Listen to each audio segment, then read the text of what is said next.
যখন তরিকা দুই ভাগ হইল, বললাম অবশ্যই এখানে কোনো কারণ আছে। কথা বলেন না কেন?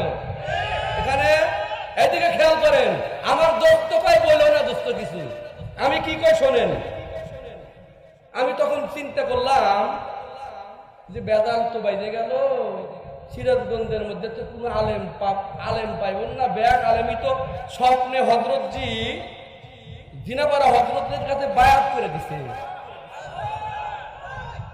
কথা কন, এইদিকে খেয়াল করেন, জিনাপাড়া হযরতের কাছে কে বায়াত করছে?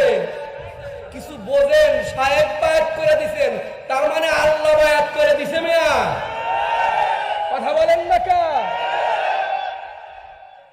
ইউসুফ আলাইহিস সালাম, আমার শালার পুরান ঢাকায় বিয়া,